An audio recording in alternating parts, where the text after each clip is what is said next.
Welcome to We Got Goals, a podcast by asweatlife.com. I'm Kristen Guile. I'm the Chief Content Officer of A Sweat Life, and today we are kicking off actually our deep dive into this month's topic, and that is the history of fitness. So to start things off today, we have Bill Hayes, who is the author of Sweat, A History of Exercise, and it's a narrative nonfiction look at exercise from way back in the day to present. And Bill is the recipient of a Guggenheim Fellowship in nonfiction, as well as a frequent contributor to the New York Times, author of 7 books, and a photographer. Bill, welcome to our podcast today. Thank you so much. It's great to be here. We're so excited to have you. It seems like divine timing that coming out of your book coincides with us deciding to do this little foray into the history of exercise. So couldn't have picked a more perfect person to start this series off with. And to get to know you a little better, I'd love to hear more about your origin story, your personal history with exercise, and sort of how that led you to this topic that your book covers. Well, I have always loved to exercise and work out, swim. My forms of exercise, I think, have changed over the years. So the book itself is both a history of exercise going back 2 millennia, through the Middle Ages and Renaissance, the 19th century, up to the present day. But it also functions a little bit as my own history of exercise, because I weave into the book my own experiences and memories, going back to my boyhood in Spokane, Washington, where I was raised by a West Point cadet, and I was the only son in the family, and lots of athletics and exercise and sporting events and that sort of thing. So with this book, the origin story of it begins, appropriately enough, in a gym. It was about 10 years ago. This book has been probably the longest time in the making of any book I've done. Yeah. But I was in a gym about 10 years ago. I mounted a Stairmaster, which has always been my old school cardio machine of choice. Yeah, they're having a comeback lately, I think. People love them. I swear it's a great cardio exercise. You start to hate it when you're halfway through it, but you sort of can't stop because the stairs just keep going. Anyway, I punched in my program. I remember it was Fat Burner, 25 great minutes. Name. 25 minutes, put my towel down, my water. For some reason, I paused and I looked out at the gym floor. All these people, men and women, different ages, lifting weights, doing bench presses, pull-ups, chin-ups, sit-ups, yoga, Bosu balls. And I just thought suddenly, how did we all end up here? How did we all end up here? And if I were to trace a line backward in time, where would I land? So I sat there for a moment, or stood there for a moment, and got my towel and water and hopped off, and I went to the library. Really just thinking I'd find a book that would answer that question, a book on the history of exercise. And lo and behold, I didn't. So yes, a kind of light bulb went on, like, that's odd. That could be a really interesting topic. But it took me a couple of years for me to sort of develop the idea and figure out how I wanted to structure the book. And I've worked on it off and on for the past 10 years. Really happy to have it out. I bet I'm sure it feels like it's been a long time coming. And through your research, you sort of discovered this hero of your story, Mercuriale, who, I consider myself pretty versed in modern fitness. I understand the trends from the last 50 years or so.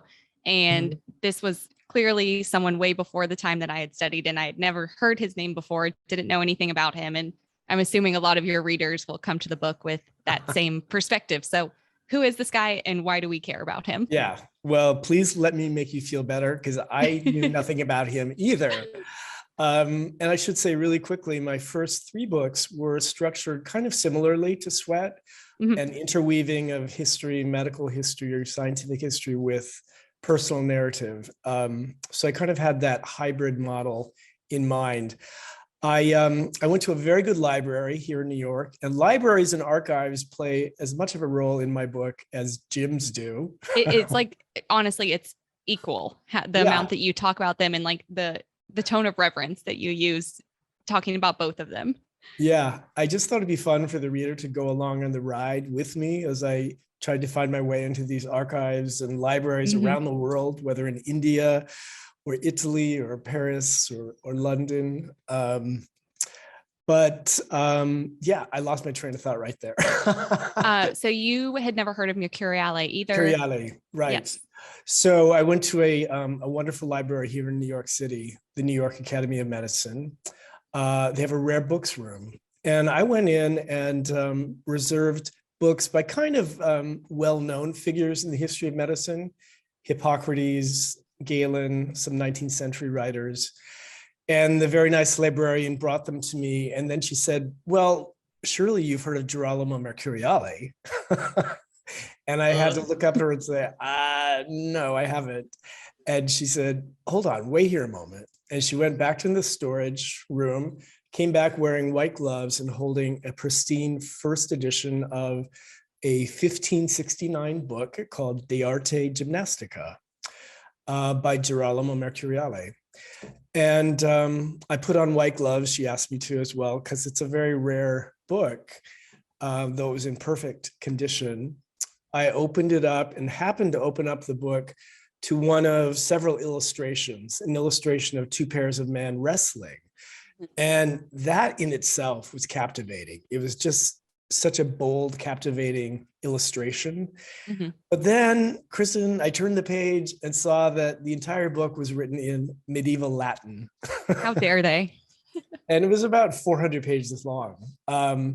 So I paged through it and I thought I could recognize the Latin word for exercise. Sure. So I thought, okay, there's something here. And I want to know what he wrote about. And it took me quite a while to track down an English translation, which I did. And then I tracked down the English translator in London. And that sort of set me off on this journey to retrace Mercuriale's footsteps, how he came to write this book, which is considered the first comprehensive book on exercise, looking at every form of exercise known at that time. Mm-hmm. And sort of retracing his life story as well. He had an interesting life. Yeah. But yeah, Mercuriale's book looks at every form of exercise known then. Walking, running, swimming, boxing, wrestling, dancing. Of course, it didn't include forms of exercise that we know, like the bicycle or bicycling, because the bicycle wasn't invented until the 19th century. Mm-hmm. And some forms of what he called exercise that don't exactly fit into that category for us, like laughing, crying. Yeah. And for him, it was any form of movement of the human body. And he was looking at it purely from a physician's perspective. Okay. So he was a physician. Those were his bona fides, how he knew the muscles as well as they knew in Renaissance Italy. At the time that he was writing this, did people around him care? Did they understand the significance? I understand his book was reprinted several times, but what was kind of the response of his peers? Well, it definitely was not a culture of exercise and fitness. And it was expressly Mercuriale's aim to try to revive the ancient Greek arts of exercise. In his position in Rome, he was personal physician to a very prominent and wealthy Cardinal Alessandro Farnese. In fact, he lived in the Farnese household. Now, Farnese was fairly young and healthy. And my impression is that Mercuriale, as his personal physician, didn't have a lot he had to do. So he had time to research topics that interested him. And he also had access to the Vatican Library and the Farnese Family Library. And he began translating, deciphering, and reading ancient Greek and Roman texts on the body, health, medicine, and exercise. And including, one of his sort of forebears, Hippocrates, who wrote about exercise in the 5th century BC, and Galen in the 2nd century. So he was really looking back to the thinkers, philosophers, and physicians of antiquity. And I think also just trying to understand how there was this whole culture of athletics and exercise, epitomized really by the Olympic Games and those competitions, that had vanished. It really had vanished. He saw remnants of it in Rome where he lived. There were, and you can still see them today, bath complexes and gymnasium complexes, big, beautiful spaces, but they had fallen into ruins. And that whole culture of athletics and exercise had sort of vanished. And it was his aim and dream to bring it all back to life. Can't say he actually did that in the 1560s and 70s, but I'm thankful that he pulled together all that material, and it has a very distinctive point of view. So it was really fun to read. Yeah. I had to laugh during one of your chapters about how no one exercises in Italy. And you mentioned seeing like one probably expat jogging miserably through the streets of Rome. And I just deeply identified with that character in your book as someone who has tried to find a hotel gym in Europe before and been looked at like I was a complete psychopath. Yeah. But that did sort of bring up an interesting thought experiment because you had also talked in that chapter with Alice Waters, who was a notable chef, and she seemed completely turned off by the idea of exercise. And I'm gonna quote you from your own book here. You said, "I was intrigued and stimulated by Alice's views, giving up the gym, slowing down, not speeding up, going outside, getting the body moving, whatever the weather, not staying in and dancing more. A slow burn, not a competitive one. And it seemed to me the epitome of going local being your own body, viewing the body as the ultimate sustainable resource."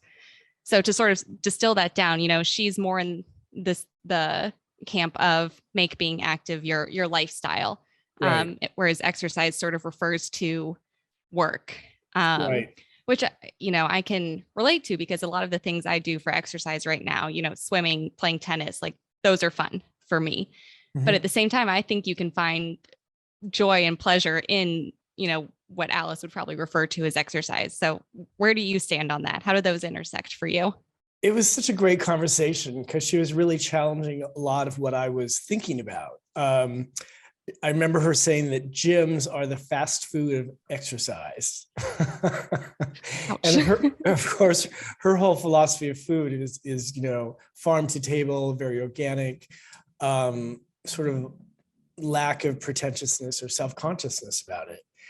And she was surprised when I told her that gyms were actually in virtually every town in the Greek Empire, that this was not, gyms and exercising and fitness was not purely a modern phenomenon, which a lot of people do think, that suddenly people started exercising in the 20th century.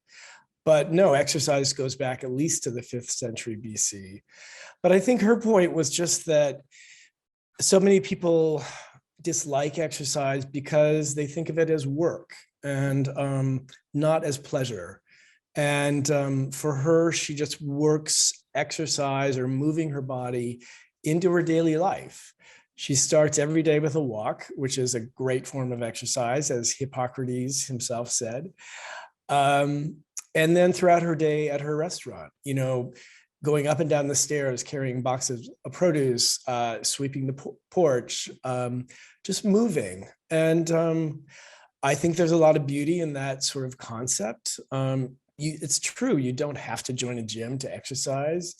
You don't have to buy equipment even. I try to tell people to think of exercise as synonymous with movement. Whatever kind of movement it is, it's all good. Your body will thank you. So if you're finding you don't have enough time to set aside for exercise, maybe get off the bus 2 stops early and walk the rest of the way home, or the subway 2 or 3 stops early and walk the rest of the way home. And but do it with the intention of this is my exercise for the day, not just my way to get home. I think it's a lot about how you see it. Absolutely, I agree. And when we go back to those ancient 5th century BC Greeks who were exercising, what was their motivation? I know some of it was social, some of it was to stay in good health, some of it was military related. Can you sort of dive into what sparked movement there? Not to be punny. A really quick sort of background. I mean, one could argue that exercise has its roots in military training, going back to the 10th century BC or much further before. But that's where we first see records of it. Fitness training just to prepare for hand-to-hand combat. And then there is the founding of the Olympic Games in the 5th century BC, which sort of kicks off this idealization of the body, the worship of the body, and interest in athletic competition, which trickled down to ordinary citizens. Ordinary, that's not quite the right way to put it, because really only men and boys were allowed into gymnasiums, and women were not encouraged or permitted to exercise in the same way as men. But really, people say, when did exercise as we know it today, the exercise you saw on that gym floor when you're on the Stairmaster, when did that really begin? I have to give credit to Hippocrates, the father of medicine. It was he who wrote 2 separate treatises on healthful living, writing about exercise, but also diet, bathing, matters of hygiene. And his advice was really amazingly sensible. Preaching moderation, preaching mixing it up. If you get bored with one form of exercise, try another, and working it into your daily life.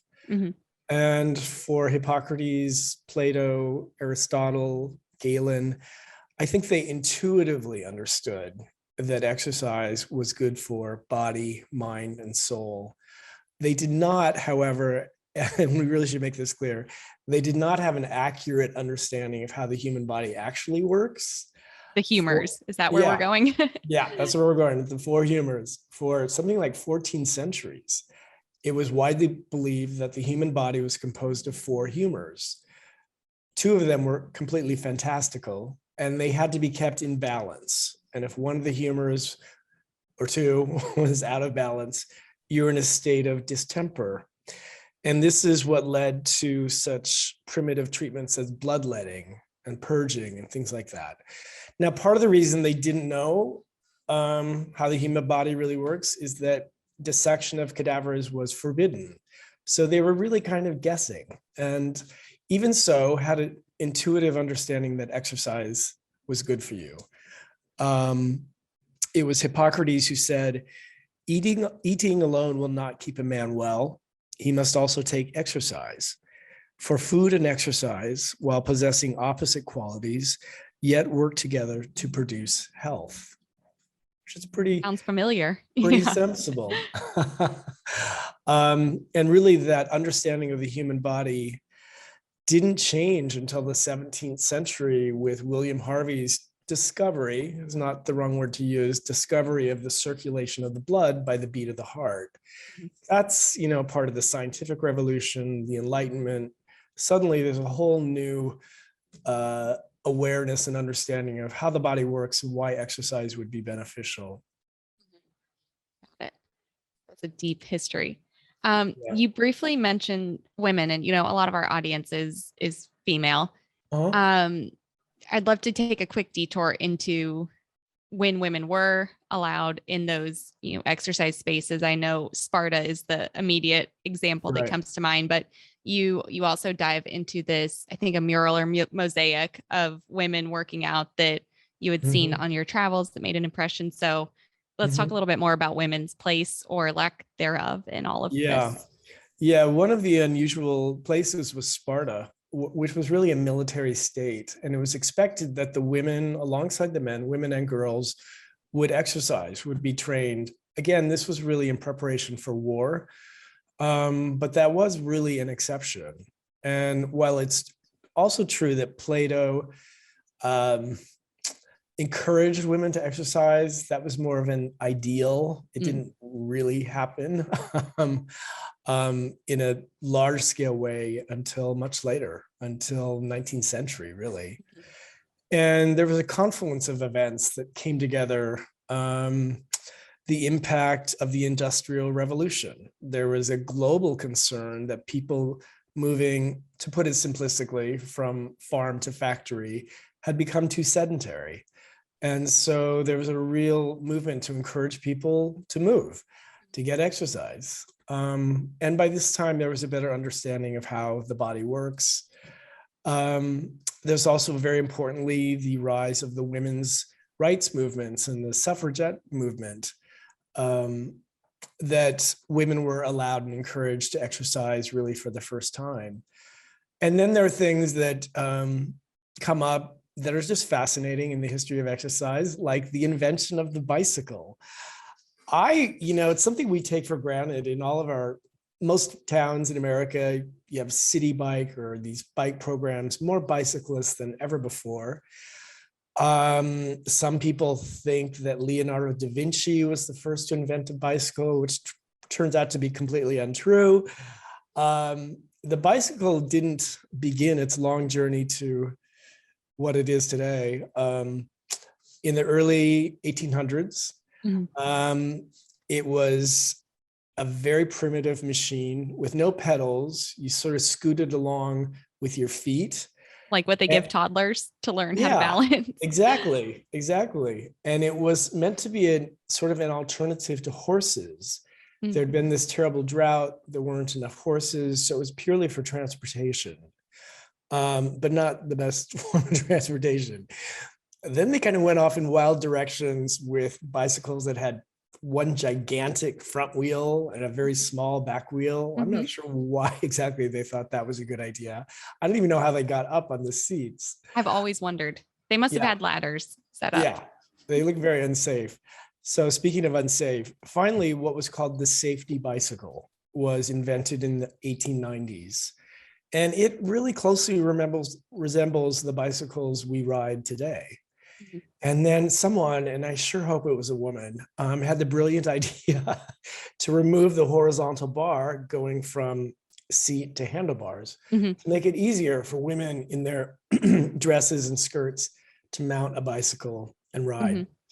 And one of my very favorite quotes in the whole book is from the great women's rights activist, Susan B. Anthony, suffragette, who said in 1896, "The bicycle has done more for the emancipation of women than anything else in the world. It gives women a feeling of freedom and self-reliance. I stand and rejoice every time I see a woman ride by on a wheel. The picture of free, untrammeled womanhood." I loved that part too. As soon as you said one of your favorite quotes, I was like, I know where this is going. I liked that too. I love it. I love it. I mean, earlier the bicycle was considered sort of a toy or a novelty for men and boys, but that all changed in the 1890s. And bicycles could be used for transportation, but also for recreation and exercise.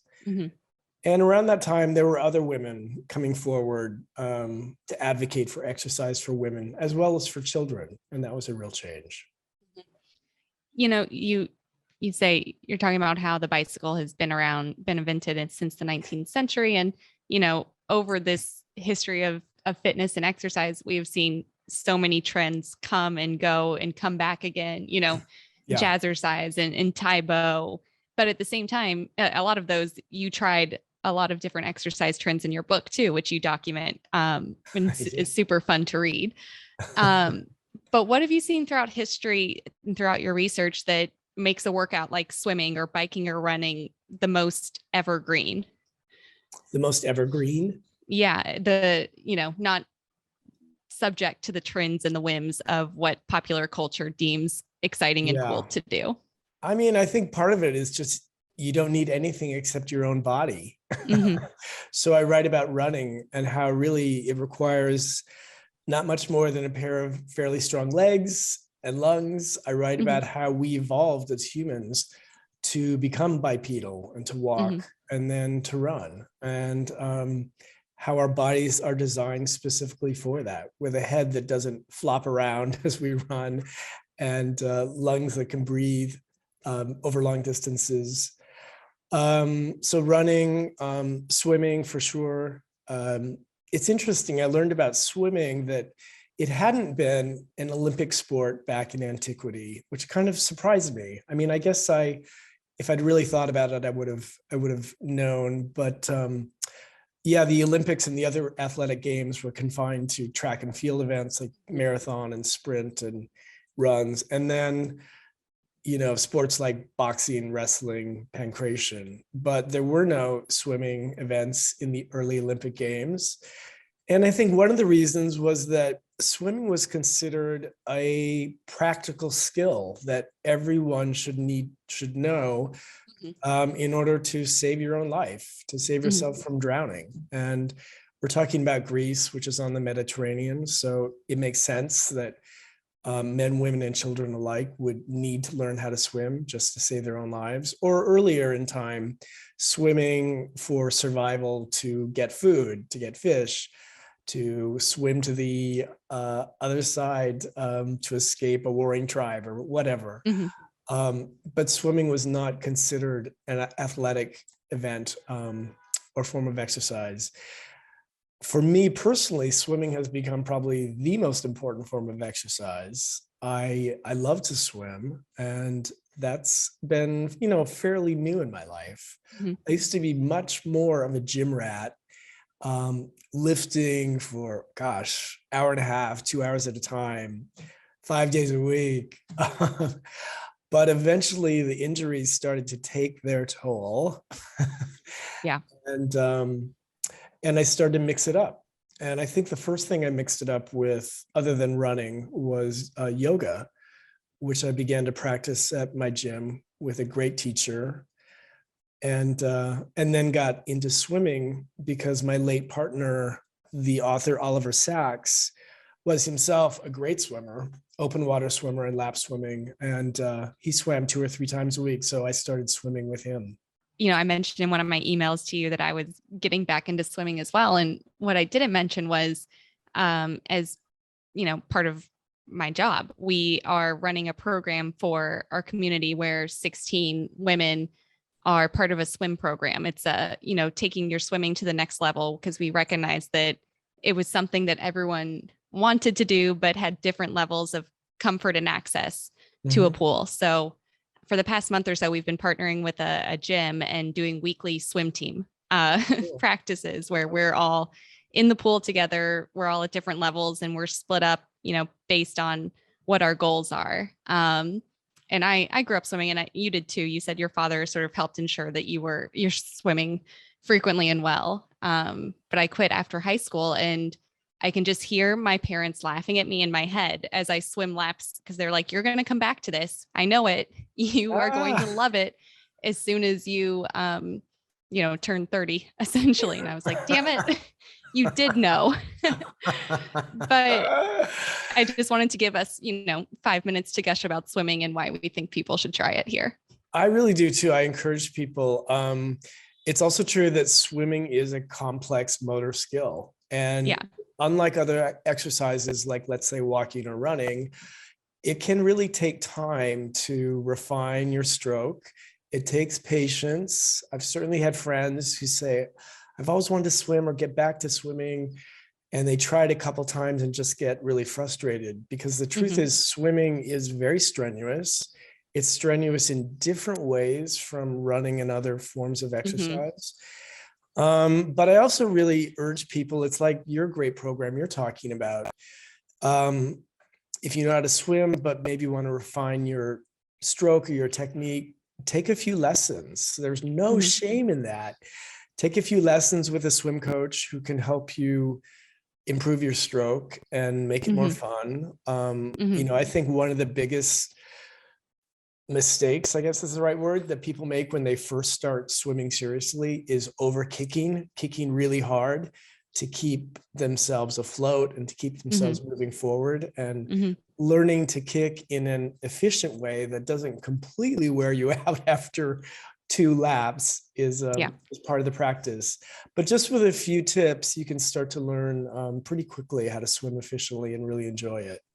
There are two other things that come to mind too when learning to swim. And one, I think, is that the challenge is also learning to trust your body and to control your breath, and to, not panic at the thought of having your Exactly. face in water for seconds at a time. And Yeah. that sort of leads hand in hand to, like, one of my favorite things about swimming is like the forced meditative aspect. I don't have the fancy Bluetooth headphones where you can listen to music. It is Mhm. just me and my thoughts counting strokes. And I think between that mental stillness and then the physical, strenuous aspect of swimming, like, you leave the pool just feeling like drained in the best way. I totally agree. And, we live our lives so much online, digitally with our phones. I sure hope they never invent a phone that's waterproof that people can be texting while they're doing the breaststroke or something. I love that peacefulness in the water. Mhm. And yeah, and the sense of purpose you get, even on those days when I kind of dread the walk to the pool. My pool's about 20-minute walk away, Mm. although it's a beautiful pool.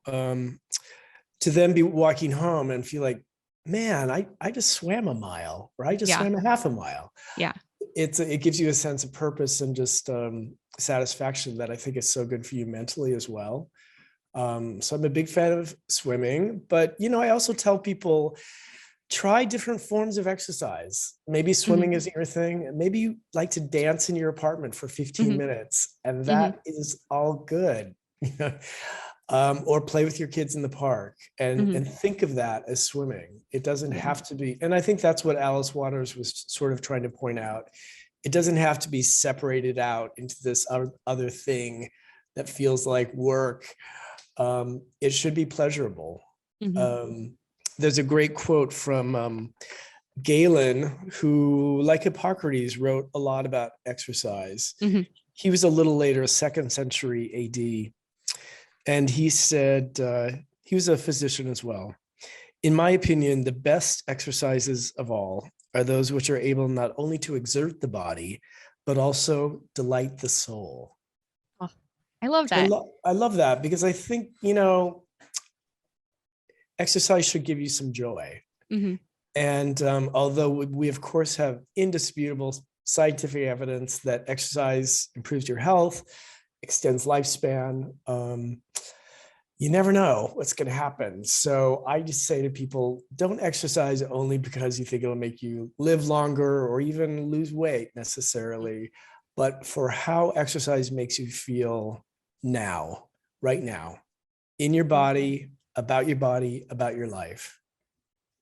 Throughout your book, it's peppered with these personal stories and chapters about all the different types of exercise that you tried throughout this book. So, to that end, besides swimming, what else did you find delighted you? Was there anything that didn't make it into the book that you tried, and or anything that something that really surprised you that you were like, oh, I did not think I would like this? That's a great question. I do write about walking, running, swimming, boxing, which I'll talk about. I even got certified, excuse me, as a personal fitness trainer, just to learn what personal Mhm. fitness trainers have to learn. It was really, really challenging. It is. It's a tough, I've done it too. It's a tough course. A lot of muscles, a lot of muscles. A lot of memorization of Yeah. muscles. Yeah, Mhm. it's like first year med school almost. The toughest was boxing, because I Yeah. did a 6-week boxing boot camp, 5 days a week, 6 a.m. And it was no walk in the park. It was No, it sounded serious real boxing. tough. And I'd always been curious about it, but I think rather naive, thinking that I'd get a chance to, hit someone, do some sparring. But I didn't really think about the fact that I would get hit, Hmm. and that I Yeah. would get hit hard. No, we're Uh, always the heroes of our own story. We're the ones doling out the punches in our yeah. minds. Of course, we had padding and guards, so I Hmm. wasn't ever seriously hurt, but it was scary as hell to be in the ring with someone who was a lot better boxer, who could Hmm. just knock you out, Hmm. not unconscious, but knock you down with a punch. But there were a lot of lessons to be learned from that experience. Just the lesson of really staying in the moment, Hmm. literally staying in the fight, Hmm. staying in your body. I found that defending myself was harder than hitting. And there's a kind of beautiful, if that's not too strange of a word, a beautiful choreography to Yeah. dancing that really actually made me respect great boxers as well. Yeah. Uh, you couldn't I have think known the this. only thing that didn't make it into the book, I did try. I was no expert, but I did try some martial arts, Oh. like taekwondo and Hmm. basics, but I just didn't get far enough into it to Hmm. really experience it the way I would have Hmm. liked. Hmm. So that's one that I did dip my toes into, but didn't really write about. Hmm. Um, I have also dabbled in boxing, and there's a trainer here in Chicago that I'll spar with once or twice a month. But yours sounded much more intense in that with my trainer, she's, holding the mitts, and I know what she's going to do every Yeah. single time. Like I know we're running combinations. There was one time where she was like, "Well, why don't we just try and see if you can hit me?" And I was like, "Yeah, I've been doing this for a while. Yeah, let's go." I did not land anything, absolutely nothing. And but one of the things that I remember about your chapter on boxing is that you spoke of sort of at the end of it reaching like a state of flow Yeah.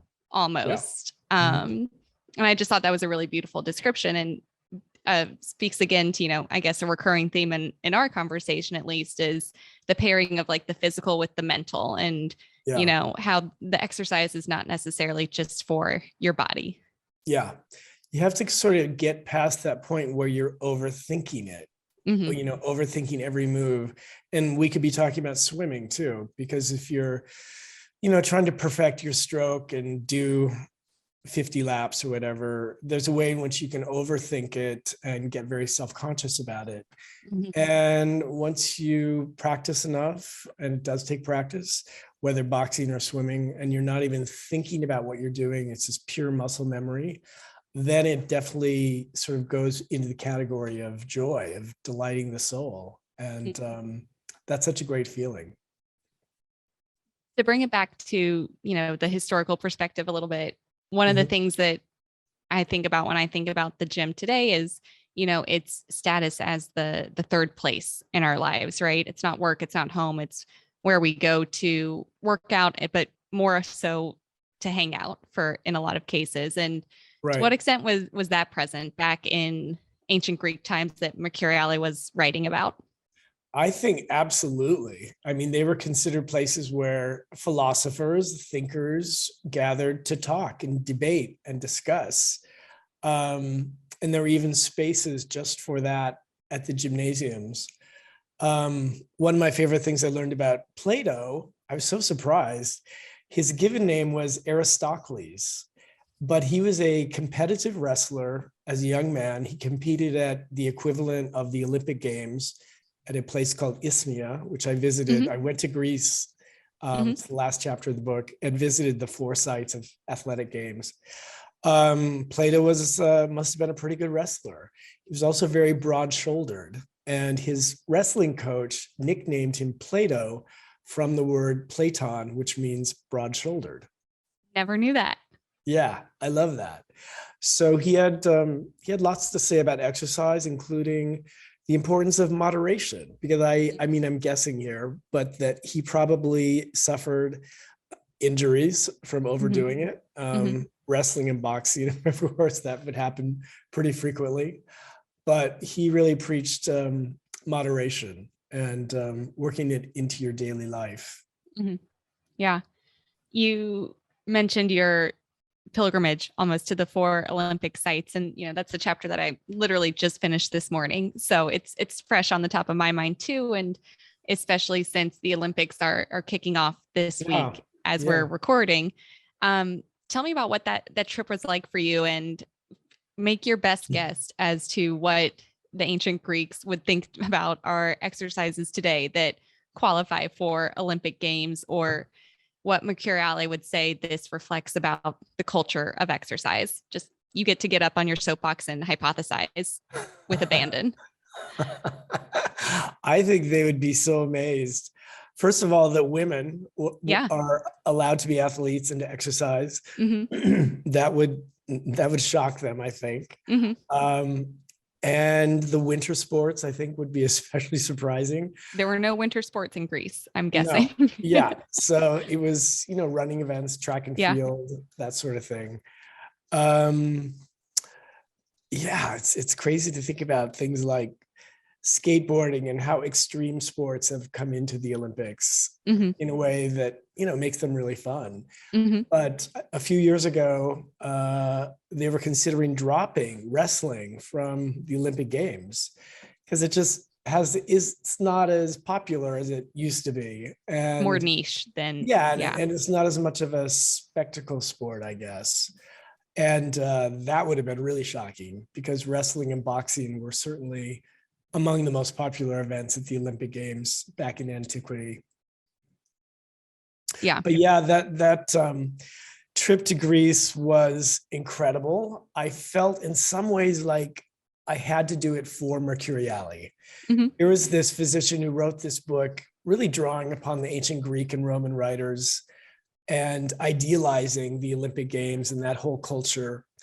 But he never went to Greece. And I thought, I've got to make this trip. So I rented a car and drove around the whole island and got lost 100 times. And Relatable, honestly. as I tried to find Isthmia, the four sites were Isthmia, Nemea, Delphi, and Olympia. Which most people probably don't know that there are 4 sites. They really don't. These It's one games. of the reasons that the Olympics were and are were held every 4 years is because there were 3 other equally important athletic competitions in other cities: Delphi, Nemea, and Isthmia, and then scores of sort of minor competitions leading up to those bigger games. But yeah, Olympia, the site there was really beautiful and really well preserved and excavated. Delphi was for sure the most spectacular, built into a mountainside, just the most breathtaking setting. Isthmia hasn't quite been excavated to the same extent. But even so, I had to make my little pilgrimage there because I knew that Plato had competed at Isthmia. You know, what sort of has stuck with you now when you go back to the gym? If you go back to your original stair stepper machine, what are you seeing and what are you thinking about with all of this context that you've discovered and written about now? I think one of the most important things is I was surprised to learn that indisputable scientific evidence for the benefits of exercise. Yeah, you speak came about the history of relatively exercise science. Yeah. Yeah, relatively recently. It wasn't until the 1950s that they began doing large-scale studies on the benefits of exercise. I think it's something we almost take for granted now. But I think the takeaway for me was this idea of really enjoying it in the moment. It shouldn't be torturous. It shouldn't be agonizing. If it is, try a different form of exercise. And really think about it. One thing I say is try to learn something new every time you exercise. And it can be the smallest thing, just a little adjustment to your freestyle stroke, or a little adjustment to the way you run, or that extra effort that allows you to achieve that yoga pose you've been wanting to achieve for a long time. So I think just setting that time aside, appreciating what your body can do while it still can, and finding some delight and some joy in exercise. Bill, thank you so much for being a guest on We Got Goals today. I'm so excited to share this interview. And in the meantime, where can our listeners find your book? Where can they connect with you? This is your moment of shameless self-promotion. My book, Sweat, A History of Exercise, available wherever books are sold. So online booksellers like Amazon and Barnes & Noble, but also your independent bookstores should have the book. I've got a bunch of other books, a memoir called Insomniac City, collection of my street photography, again, available at most bookstores. And I have a website, billhayes.com, and you can learn about my other books and my photography. I'm on Instagram. Please come follow me. My Instagram name is Bill Hayes Photography, and I'm on Twitter at Bill Hayes NYC. And those are on my website as well, so you can find that info there. It's been a pleasure to be with you. Thank you so much. We will link to all of that in our show notes as well to make it even easier. And Bill, thank you so much for being our guest. Thank you. It was really fun.